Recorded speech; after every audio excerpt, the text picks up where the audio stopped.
More fun. All right, our next film. And our next movie is yet another sequel, Karate Kid 3. And my reaction was that this is pretty much what you would expect. Not special, just acceptable. Ralph Macchio and Pat Morita are once again karate student and teacher, as Macchio reluctantly ends up doing battle to defend his championship.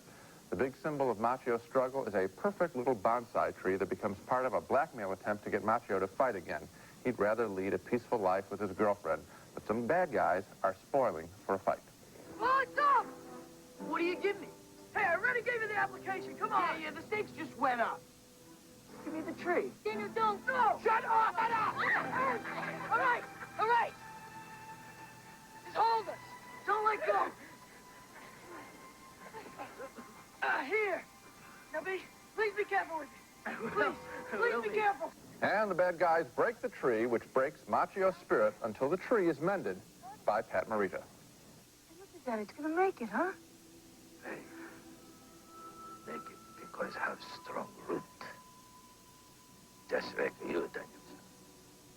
The most interesting confrontation in the film is between Mr. Miyagi, Pat Morita, and a sleazy businessman with a ponytail and a mean karate kick, well played by Thomas Ian Griffith.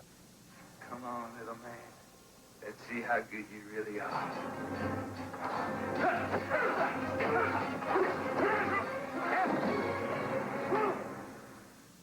That Thomas Ian Griffith nearly saves the movie. He's a terrific villain. But I had a problem this time with Ralph Macchio's lead character of Daniel. Macchio plays him so relentlessly upbeat that the character loses the credibility of the first film. Pat Morita is fine, but then Macchio's girlfriend seems like a dunce. For everything that I liked about this picture, there was something I didn't like.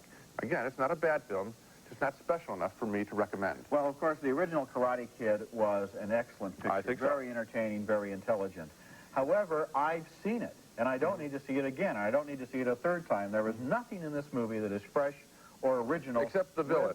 You'll acknowledge that. Oh, well, they have a new villain. They bring in I thought that guy was pretty scary. But they also had the same old villain, that guy that keeps running the bankrupt karate studio. He's back again. Gee, I'm back in business. Here I am again. Yeah, small role. Here's another thing that bothers me. In all of these movies, Mr. Morita is the most interesting character. Mr. Miyagi, yeah. Mr. Miyagi. Right. He is, so I can almost remember his name. Yeah, I know. He is a nonviolent person who has a zen outlook on life and who believes that you turn things over and you don't rise to anger and so forth.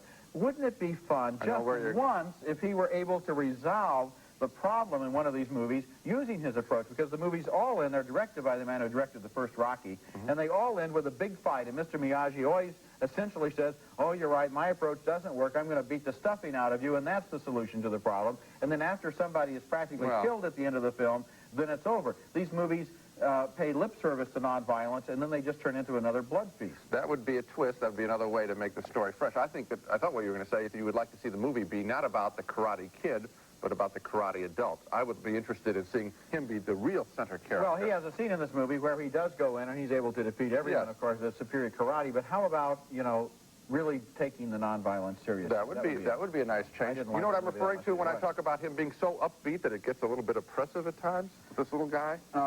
One-note performance, yeah. Coming up next, Dennis Quaid.